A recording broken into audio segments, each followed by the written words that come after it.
오늘은 마태복음의 선교 사상이라는 주제로 좀 나누고자 합니다. 여러분 초대교회에서는 복음서의 필요를 느끼지 못했어요. 왜냐하면 생생한 구전 전승이 또 풍부하게 존재했고 또 누구나 주님이 곧 오실 것이라는 사실을 부인하지 않았어요.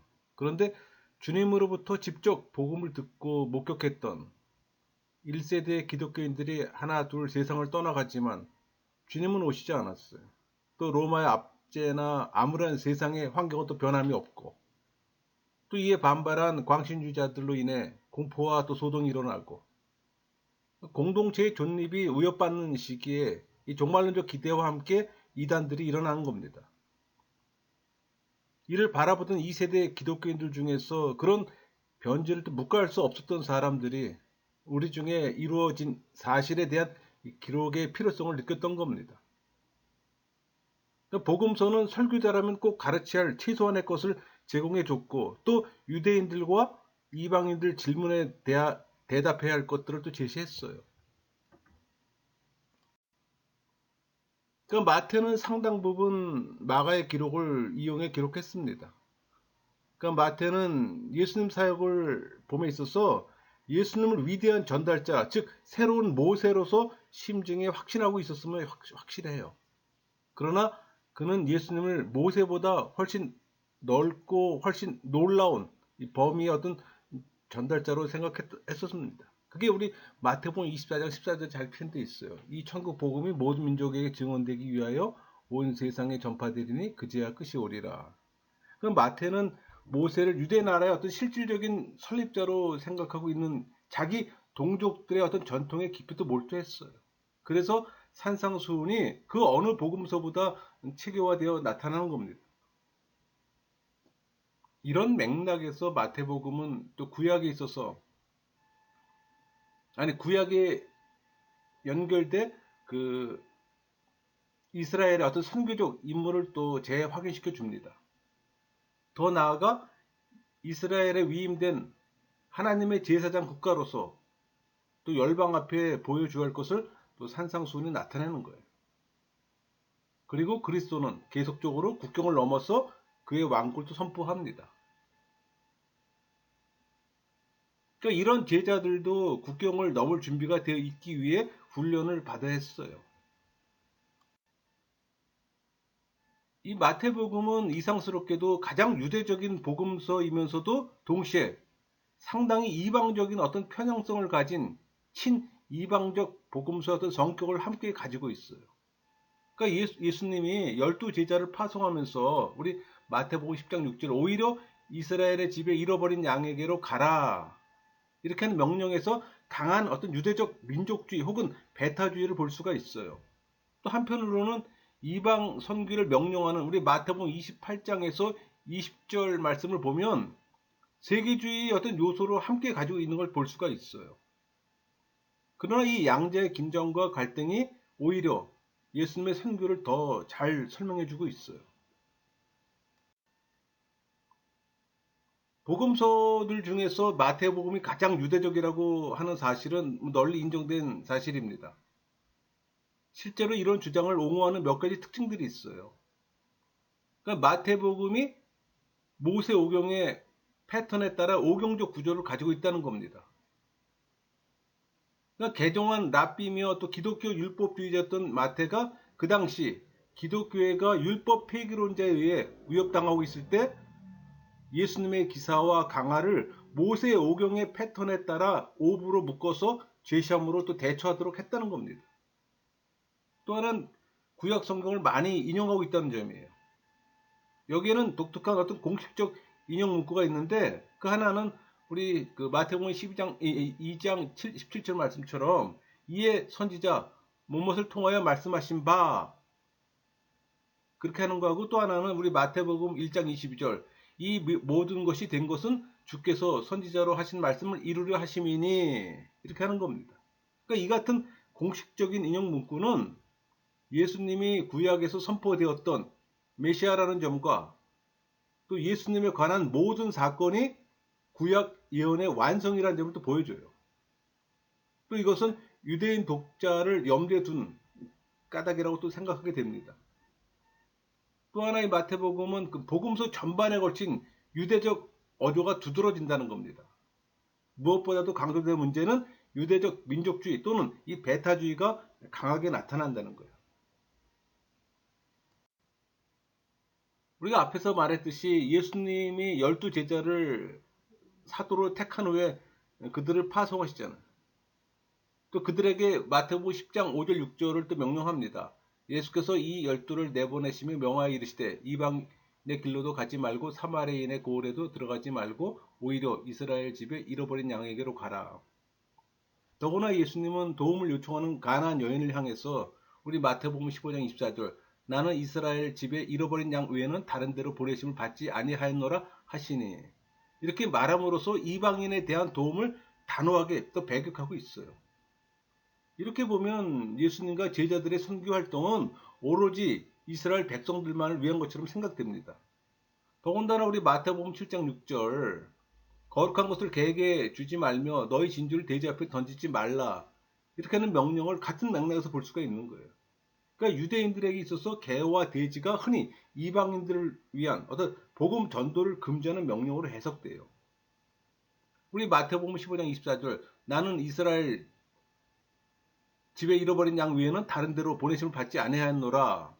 그러니까 이스라엘에 속하지 않은 여인에게 이스라엘 집을 말씀하신 것은 구약 성경의 이 선택 교리에 따라 세상 만국과 이스라엘을 확연하게 구별하고 계셨다는 사실에 또 하나의 증거를 보여주고 있어요. 또 이스라엘은 하나님의 포도원, 하나님의 약물이 또 하나님의 약속들은 특별히 이스라엘에게 유효하며 또 하나님 나라는 이스라엘에게도 주어질 겁니다. 이에 반해 이방인들은 구약 성경에서처럼 또 어두운 색조로 그려져 있어요. 즉 그들은 하나님을 알지 못하나 기도할 때 증언 부언함으로 무지를 가리려 했고 그게 우리 마태복음 6장 7절 말씀 있잖아요. 또 기도할 때 이방인과 같이 증언 부언하지 말라. 그들은 말을 많이 하여야 들으실 줄 생각하느니라. 그들은 오직 세상 것만을 찾아요. 우리 마태복음 6장 32절 이는 다 이방인들이 구하는 것이라 너희 하늘 아버지께서 이 모든 것이 너희에게 있어야 할 줄을 아시느니라. 또 하나님과 메시아를 거스르는 일만을 또 합니다. 마태복음 10장 33절 누구든지 사람 앞에서 나를 부인하면 나도 하늘에 계신 내 아버지 앞에서 그를 부인하리라.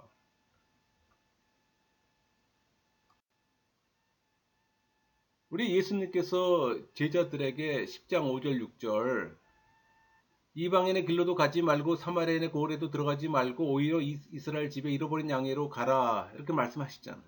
그러니까 유대인들의 선교에 대해서는 전적으로 멸망케 하는 것이라고 판정 지었어요.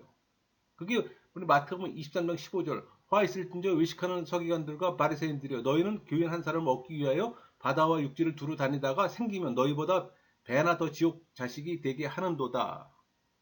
예수님께서 이스라엘 밖에서 병을 고치시며 이 전도하셨다는 사실이 이런 구절들의 비중과 예리함을 또 악화시킬 수는 없을 겁니다.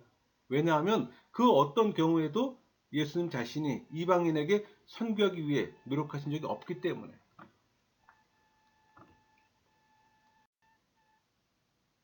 우리 마태복음 15장 21절에서 28절이나 우리 마태복음 8장 5절에서 13절 이 병고침은 멀리서 이루어졌어요.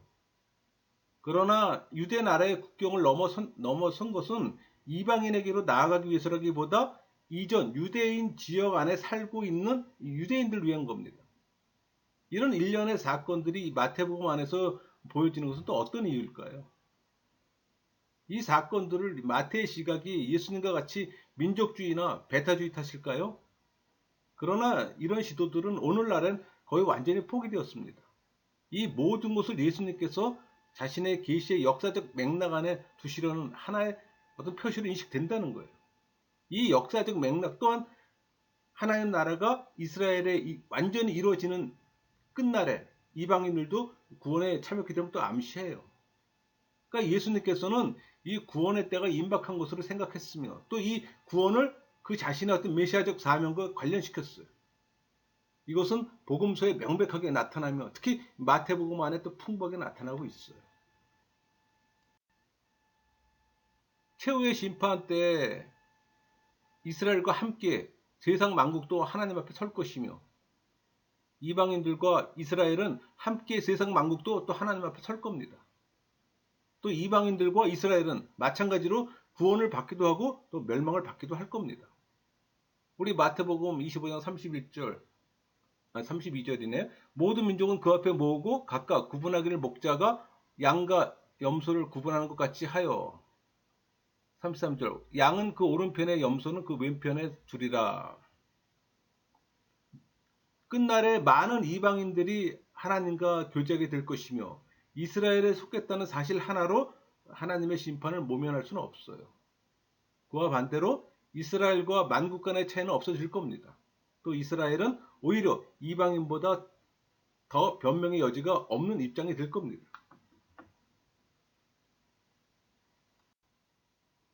이 마태복음의 특징은 고립된 유대주의적 어떤 사고를 벗어나서 이방인들도 유대인들과 똑같이 복음을 전해야 할 대상이라고 하는 것을 강조하고 있어요. 그 예로 우리 마태복음 10장이나 28장은 유대인과 이방인에 대한 선교를 조화 있게 또 묘사하고 있어요. 그러니까 선교의 지역이 온 세계로 확장되었음을 설명해 주는 겁니다. 우리 마태복음 13장에 나타나는 비유들과 설명들은 교회의 어떤 선교와 관련해서 일어나게 될 일을 좀 묘사하고 있어요. 그러니까 이런 비유들은 마지막 때가 되기 전에 온 민족이 또 복음을 듣게 될 상황을 암시하는 겁니다. 이게 우리 마태복음 24장 14절. 이 천국 복음이 모든 민족에게 증언되기 위하여 온 세상에 전파되리니 그제야 끝이 오리라. 아울러 종말적 어떤 심판에 있어서는 유대인이나 이방인이나 차별이 없을 것도 예고해줘요. 그 말은 선교 사역은 이 땅의 모든 민족과 국가들에게 행해져야 할 것을 또 말하는 겁니다. 우리 마태복음의 중요한 면은 앞서도 언급했지만 이 책이 유대인들이나 유대교로부터 개종한 이방인들을 염두에 두고 기록되었다는 점이에요. 우리는 이 사실을 그 외 다른 복음서보다 많은 구약 성경 인용에서 찾을 수가 있는 거예요. 그 말은 자신의 주장을 변호하기 위해서 구약 증거에 상당한 비중을 두고 있다는 걸 발견할 수가 있어요. 여기에는 구약의 직접 인용과 암시가 100여 차례 이상 사용되었습니다. 그래서 이것을 이루기 위하여 또는 선지자로 예언된 바 이런 구절이 마치 후렴구처럼 반복돼요. 그러니까 예수님의 생애 각 장면마다 이 마태는 한 사건을 이해하는 데 도움을 주는 구약의 본문과 예수님의 사역으로 성취된 이 구약의 예언들을 제시합니다. 우리 마태복음 1장에서부터 예수님을 다윗의 자손임을 족보로서 증명하잖아요. 예수님은 틀림없는 유대인의 왕인 겁니다. 예수님은 다윗의 자손이며 또 히브리인에게 약속된 메시아로서 하나님 나라를 실현시키기 위해 오신 분이라는 것이 마태의 위대한 신학적 주제예요. 그러나 예수님은 자기 백성에게 배척을 받고 유대인의 왕으로서 십자가에 못 박히셨잖아요. 그러니까 마태복음을 읽는 사람은 왜 유대인의 왕으로 오신 이가 십자가에 못 박히셨는가에 대해 의문점을 갖게 됩니다. 그러나 예수님은 사흘 만에 부활하시고 그의 제자들에게 보이시며 또 40일간 함께 계심으로 오히려 그의 고난이 우리의 죄를 사해 하나님 나라로 들어가게 되는 것을 보여주고 있는 거예요.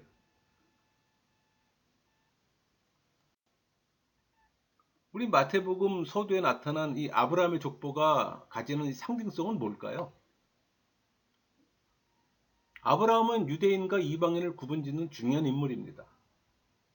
예수님 역시 이 사람의 중요성을 언급해요. 우리 마태복음 8장 11절 또 너희에게 이르노니 동서로부터 많은 사람이 이르러 아브라함과 이삭과 야곱과 함께 천국에 앉으려니와.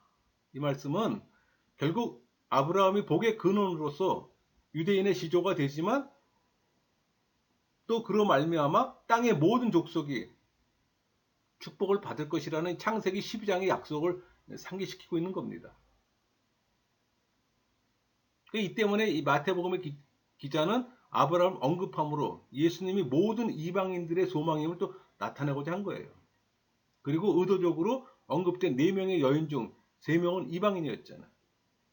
우리의 아내 바세바도 우리아가 햇사람이었기 때문에 이방인일 수밖에 없는 여인으로 족보에 오른 겁니다. 그게 사무엘하 11장 3절. 그는 엘리야임의 딸이요 햇사람 우리아의 아내 밧세바가 아니니까 하니. 그러니까 메시아의 탄생이 유대인에게 국한된 것이 아니라 모든 이방 민족에게 열려진 것임을 나타낸 것이라고 말할 수 있어요. 우리 마태복음에 기록된 재미있는 또 다른 공통점은 이방인들 중에서 나타나는 믿음이에요. 뭐 동방박사라든가 가버나움의 백부장의 믿음. 그러니까 예수님께서 우리 마태복음 8장 10절 내가 진실로 너희에게 이르노니 이스라엘 중 아무에게서도 이만한 믿음을 보지 못하였노라 칭찬을 하잖아요. 가장 훌륭한 믿음의 소유자는 이방인에서 나왔다는 것은 역설이 아닐 수 없어요. 또 악한 포도원 농부의 비유. 이 비유이므로 그 본문에 등장하는 사람들이 누구를 가리키는지를 알아야 또 제대로 의미를 파악할 수가 있어요. 그러니까 포도원 주인은 하나님이시잖아요. 악한 농부는 유대 종교 지도자들이, 주인의 종은 여러 선지자들이고 주인의 아들은 예수님을 상징해요. 따라서 이 비유는 하나님께서 유대인들에게 선지자를 보냈지만 순종하지 않고 마지막으로 아들이신 예수님마저 보냈더니 오히려 예수님을 십자가에 못 박아 죽였다는 겁니다. 그래서 장차 하나님께서 그들을 심판하시고 유대인들에게 주신 사명을 다른 곳으로 옮기겠다는 말씀이에요.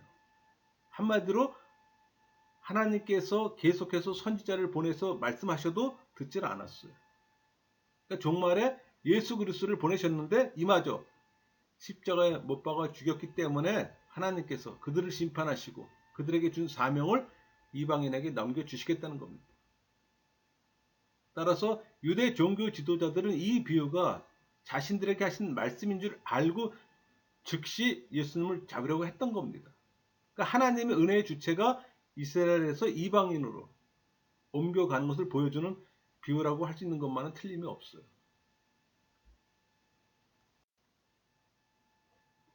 마가와 누가에게도 비슷한 비유가 있지만 마태복음 21장 43절 그러므로 내가 너희에게 이르노니 하나님 나라를 너희는 빼앗기고 그 나라의 열매 맺는 백성이 받으리라. 이 경고를 비유 속에 확실히 기록한 것에서 유추할 수가 있어요. 또 한 포도원 품꾼의 비유. 우리 마태복음 20장 16절 이와 같이 나중된 자로 먼저 되고 먼저 된 자로 나중이 되리라. 이 말씀을 선명하게 삽입시켜 놓으므로 복음이 이방인에게로 흘러갈 것임을 강하게 암시하고 있는 겁니다. 그러니까 마태복음에만 소개되어 있는 이 비유 속에 마태복음은 이방인 개방성에 대해 확인해 알 수가 있어요. 그런데 마태복음 안에는 예수님의 선교 명령이 2번 나와요. 우리 마태복음 5장 6절 이건 사역 초기의 선교 명령입니다. 반면에 28장 19절 20절은 마지막 위임이 그것이에요. 그러니까 이 두 명령은 초기의 것은 제한적인 것에 반해 뒤의 것은 포괄적 명령이라는 것 때문에 갈등을 보이고 있다는 점입니다. 그러니까 이 두 명령의 대치를 어떻게 이해할까요? 초기의 제한적 선교 명령은 12제자의 파송이라는 이 전체 맥락 안에서 이해해야 합니다. 그러니까 12제자의 파송에 관한 기사는 두 부분으로 구성되어 있어요. 또 이들은 또 각각의 관점을 지니고 있다고 생각됩니다. 그러니까 첫 번째 부분은 우리 마태복음 10장 5절에서 14절까지예요. 여기는 갈릴리에서 사역을 코앞에 두고 내려진 명령입니다. 두 번째 부분은 15절부터 23절이에요. 그러니까 예수님의 부활과 성령 강림 이후에 제자들이 실제로 감당해야 할 사역에 대해서 명령하고 있기 때문에 이 이방인을 포함한 명령으로 나타나는 거예요. 그러므로 5절에서 이방인이 제외되었기 때문에 이 예수님의 선교 명령에 모순이 있다고 이야기하는 것은 옳지가 않습니다. 그러니까 이런 선교 정책의 변화는 처음부터 유대인을 향해 나가는 게 아니에요. 유대인들이 복음을 배척했을 때 일어날 것이기 때문에 갈릴리 사역에서는 먼저 제한적으로 그 명령을 말씀하신 거라고 볼 수가 있어요. 그리고 전 세계적인 선교 명령을 내린 승천 직전의 선교 명령을 살펴보면은 우리 28장 19절에 너희는 가서 모든 민족을 제자로 삼아, 이 표현 있잖아요. 여기서 강조되고 있는 건 모든 민족이에요. 근데 이 민족은 우리 그 24장 14절에 천국 복음이 모든 민족에게, 그 민족이란 단어와 또 우리 그 21장 43절 그 나라의 열매 맺는 백성이 받으리라, 이 백성, 이 지칭하는 단어와 같은 거예요. 의미가 민족, 백성이 다 같은 의미예요. 그러니까 이것은 결국 이 아브라함의 족보에서부터 시작하고 있지만 이방 모든 백성에게로 나아가는 이 하나님 구원의 축복을 명령하는 세계주의적 선교관이라고 이야기하지 않을 수 없는 근거가 되는 겁니다. 그러니까 예수님 시대는 이 메시아 예언의 특수한 면을 강조했기 때문에 구약 성경의 어떤 전체적 명을 등한시해버린 결과를 빚었어요. 따라서 복음서에 이르러서야 그 수수께끼가 그리스도의 삶과 죽음 안에서 풀리는 겁니다. 그러니까 유일한 구원의 사건을 신약의 여러 기자들이 다양하게 해석하였다는 점에서 신약의 다양성을 또 발견할 수가 있는 거예요. 그러니까 이 구원의 사건은 성질상 역사적이면서도 종말론적이에요. 그 인간과 세상에 대한 헬라의 어떤 이원론적 사상과는 전혀 관계가 없는 겁니다. 공간복음의 신학적 전제는 근본적으로 구약 선자들 것과 동일해요. 하나님은 살아계신 분이며 세상과 대립하지 않고 오히려 세상을 창조하시고 보존하시는 분이에요. 그러니까 세상은 악하지도 않고 악의 영역도 아니에요. 왜? 세상은 하나님에 의해 창조되었기 때문에 선해요. 악한 것은 세속이에요. 그러니까 하나님은 피조물의 세세한 부분까지도 살피시고 돌보세요. 인생의 기쁨은 하나님이 인간에게 누리도록 주신 선물입니다. 그러니까 예수님은 종말론적으로 완성될 하나님 나라에 대해 축제나 향연을 비유로 들어 설명하시잖아요. 그러니까 예수님은 이런 종말적인 어떤 그 하나님의 나라의 복음이 만국에 전파되기를 원하셨던 거예요. 말씀을 마치겠습니다.